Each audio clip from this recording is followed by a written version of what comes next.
খুবই জটিল কতগুলি বিষয় উঠে এসেছে এবং এটা আমি খুব কৃতজ্ঞ এই জন্য। বিশেষ করে আমি কিছু যে ডাইমেনশনটা নিয়ে আসছেন, আমি মনে করি যে এটা আমাদের জন্য আজকে এবং আগামীতে অত্যন্ত গুরুত্বপূর্ণ হয়ে দেখা দেবে। তো আমি ডিসজয়েন্টেড ওয়েতে কয়েকটা ইস্যু শুধু উত্থাপন করব। প্রথমত যে এই যে থিম যেটা ছিল এই পুরা এক্সারসাইজ, তার মধ্যে ঐক্য ছিল খুব গুরুত্বপূর্ণ। 1971 কিন্তু মানুষ ঐক্যবদ্ধ হয়েছিল, স্বাধীনতা কিন্তু সে কারণে আসতে পেরেছে। ঠিক আছে, যে কোনো ঐক্যের মধ্যে কিছু খাত থেকে যায়, কিছু মানুষ ছিলেন যারা ওই যে কথা ছিল যে রাজাকার ইত্যাদি ইত্যাদি, কিন্তু বাই এন্ড লার্জ বাংলাদেশের মানুষ কিন্তু ঐক্যবদ্ধ ছিল, যে কারণে 71-এর স্বাধীনতা অর্জন করা গেছে। 71-এর শহীদদের প্রতি আমি শ্রদ্ধা জানিয়ে আমি আমার বক্তব্য শুরু করছি। একই সাথে আমি শ্রদ্ধা জানাচ্ছি এই জুলাই আগস্ট রেভলিউশনে যারা প্রাণ দিয়েছেন। আবার একই প্রসঙ্গ আসছে, মানুষ কিন্তু ঐক্যবদ্ধ হয়েছিল।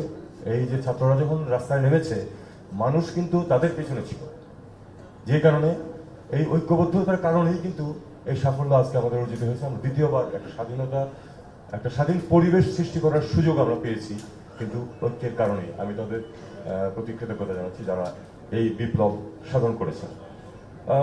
একটু ন্যাশন স্টেট এবং সিভিলাইজেশনের প্রসঙ্গ উঠেছে, এটা খুব পার্টিনেন্ট, প্রচুর ডিসকাশন হচ্ছে এটা নিয়ে। আমার ব্যক্তিগত অভিমত, আমাদের মতো রাষ্ট্রের জন্য ন্যাশন স্টেট কনসেপ্টটা অত্যন্ত গুরুত্বপূর্ণ।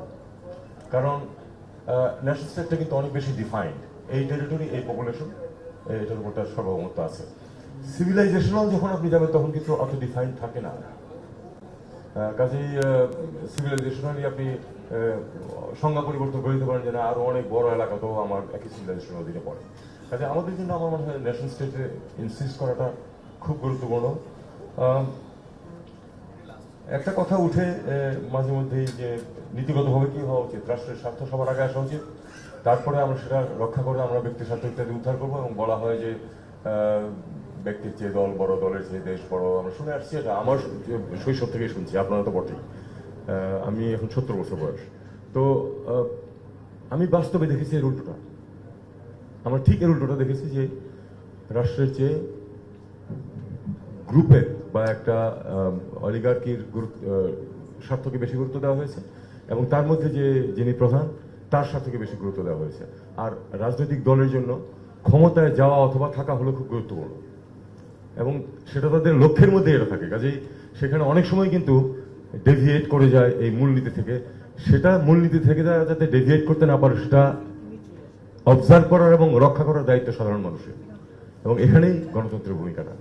একটা গণতান্ত্রিক সমাজ যদি প্রতিষ্ঠিত হয় তাহলে মানুষের স্বার্থ, গণমানুষের স্বার্থটা প্রাধান্য পাবে, এবং সেটা পেলেই কিন্তু অটোমেটিক্যালি গণমানুষের স্বার্থের সাথে রাষ্ট্রের স্বার্থ সবসময় জড়িত। এটা তখন অনেক সহজ হবে। একটা আরেকটা প্রসঙ্গ বলেই আমি রোহিঙ্গা ইস্যুতে যাব, কারণ আমাকে সঞ্চালক আমাকে বলেছেন যে অনেক বিষয় নিয়ে আলাপ হবে, আপনি একটু রোহিঙ্গা নিয়ে বলবেন একটু বেশি করে। তার আগে যে বিষয়টা আমি একটুখানি শুধু টাচ করতে যাচ্ছি সেটা হলো যে লিভারেজের প্রশ্ন। আমাদের ঠিক আছে, ভারত এবং চীনের মধ্যে এক ধরনের সংঘাত আছে, যুক্তরাষ্ট্র এবং ভারতের মধ্যে এক ধরনের সখ্য আছে। আবার আমাদের কিন্তু এই তিনটি দেশের সাথে সম্পর্ক ভালো রাখাটা গুরুত্বপূর্ণ।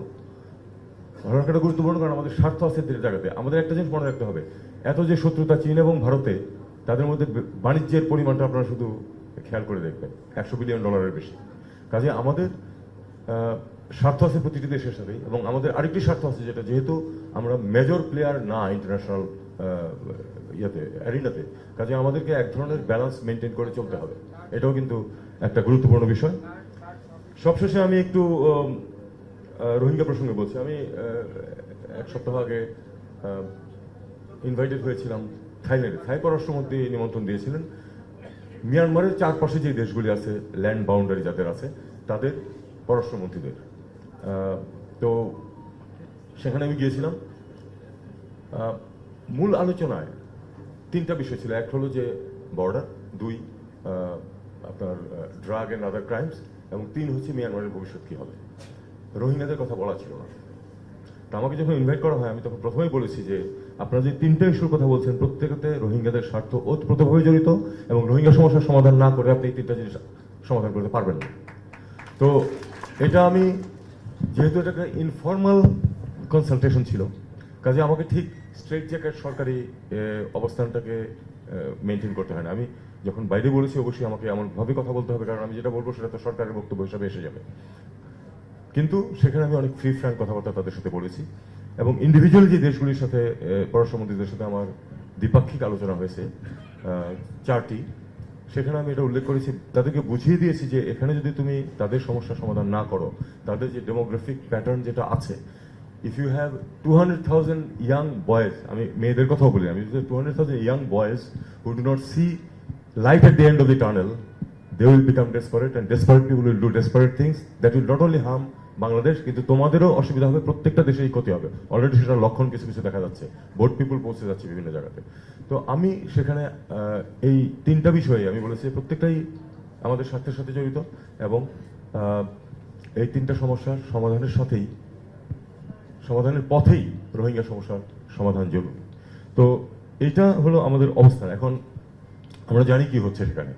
আরাকান আর্মি প্রসঙ্গ এসছে, অফিসিয়াল কোনো ডিসকাশন হয়তো আরাকান আর্মি নিয়ে আমার জন্য বলা কঠিন, কিন্তু আমি এটুকু শুধু মিয়ানমারের যিনি ছিলেন তাকে আমি বলেছি যে স্যার এখন আসলে 100% তাদের দখলে চলে গেছে বর্ডারে, 100% চলে গেছে তাদের বর্ডারে তাদের দখলে, কারণ শেষ দুটো যে তাদের স্ট্রং হোল্ড ছিল সেগুলি থেকে তারা বিতাড়িত হয়েছে, তাদের হেডকোয়ার্টার যেটা সেটাও আরাকান আর্মি দখলে চলে গেছে। শুধু পোর্টটুকু আছে, আর শুধু সিটওয়ে বাদে, সিটওয়ে এবং দক্ষিণের ওই চাকতেও তাদের এখনো নিয়ন্ত্রণ আছে। কিন্তু এই পরিস্থিতিতে আমি তাদেরকেই বলেছি যে আমাদের স্বার্থ তো আমাদের দেখতে হবে। আমাদের স্বার্থ হচ্ছে মিয়ানমারের শান্তি প্রতিষ্ঠিত হোক। শান্তি প্রতিষ্ঠিত হলে আমাদের স্বার্থ দুটো, এক হলো যে শান্তি, আজকে কালকে তো আমি রোহিঙ্গা প্রত্যাবাসন নিয়ে কথাও বলতে পারছি না, কার সাথে কথা বলবো, এটা নিয়েও তো সমস্যা আছে। আর যে অঞ্চল থেকে রোহিঙ্গারা বিতাড়িত হয়েছে এবং হচ্ছে, আরাকান আর্মির সময়েও রোহিঙ্গারা বিতাড়িত হচ্ছে এখনো, সেখানে তো ওই মিয়ানমার রাষ্ট্রের কোনো কর্তৃত্ব নাই। কাজেই আমি আশা করছি না যে আগামী 2 মাস 6 মাসের মধ্যে আমি কাউকে ফেরত পাঠাতে পারবো, কিন্তু শান্তি প্রতিষ্ঠিত হলে তাদেরকে অবশ্যই ফেরতের ব্যবস্থা করতে হবে, না হলে কিন্তু তোমাদের শান্তিও থাকবে না, এটা আমি তাদেরকে স্পষ্ট করে বলেছি। কাজেই আমরা আমাদেরকে এখন যেটা করতে হবে যে, আবার আমি বলবো ঐক্যের প্রয়োজন। অবশ্যই স্যার যেটা বলেছেন যে দ্বিমত থাকতে পারে, একই বিষয়ে বিভিন্ন সমাধান তো থাকে, এবং এক একজন এক এক রকম সমাধান চিন্তা করতে পারে, কিন্তু এই যে একটা সাংঘাতিক ধরনের জাতীয় স্বার্থের প্রশ্ন, সেখানে ঐক্য থাকাটা খুব জরুরি। পৃথিবীর বেশিরভাগ দেশে কিন্তু এই জিনিসটা আছে। বাইপার্টিজান বা যেসব দেশে দুটো মেজর পার্টি, বাইপার্টিজান আলোচনার ভিত্তিতে কিন্তু অনেক কিছু নির্ধারিত হয়। আমরা এটা আনফর্চুনেটলি গত 50 বছরে 52 বছরে কখনো দেখিনি। সবসময় সরকার যেটা মনে করে সেটাই করেছে। অপোজিশন এমনকি কখনো কখনো, কিছু মনে করবেন না স্যার, কখনো কখনো এমনও দেখেছি যদি সরকার, ওনারাও ছিলেন তখন, তারা যেটা করেছেন আবার অন্যরাও তাই করেছে। সরকার হয়তো একটা আসলেই ভালো কিছু করতে যাচ্ছে, একটা অবস্থান নিচ্ছে কোনো বৈদেশিক সম্পর্কের ক্ষেত্রে, কিন্তু অপোজিশন সেটাকে সমর্থন করে না। এটা যেন একেবারে প্যাথোলজিক্যাল ছিল যে অপোজিশন সরকারের কোনো কিছুই মানবে না, আর সরকারও অপোজিশনের কোনো কিছুই মানবে না। তো এই অবস্থা থেকে আমাদের বেরিয়ে আসতে হবে। আমাদের আসলে একটা ব্রড একটা ঐক্যমত লাগবে যে দেশের স্বার্থ যেখানে জড়িত সেখানে আলোচনা হবে দুই পক্ষের মাঝে, একতরফাভাবে কিছু করা হবে না। 1, 2, যদি আসলেই যেখানে স্বার্থ আছে সেখানে দুই পক্ষই ঐক্যমত পোষণ করবে এবং দেশের স্বার্থটাকে বড় করে দেখবে। আগামীতে যে সরকার আসতে যাচ্ছে,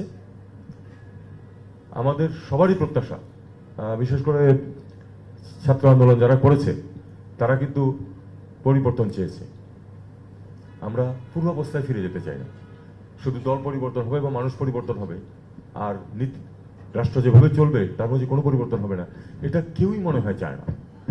এবং আমি আশা করবো যে যারা আগামী দিনে, আমরা তো খুব অল্প দিনের জন্য আছি, আগামী দিনে যারা নির্বাচিত হয়ে আসবেন তারা যেন এই জিনিসটাকে মনে রাখেন, মানুষের যে ইচ্ছা সেটা যেন প্রতিফলন থাকে, এবং তারা যেন ঐক্যবদ্ধভাবে দেশ চালান, সবাই একমত হয়ে, বিশেষ করে যেখানে দেশের স্বার্থ জড়িত।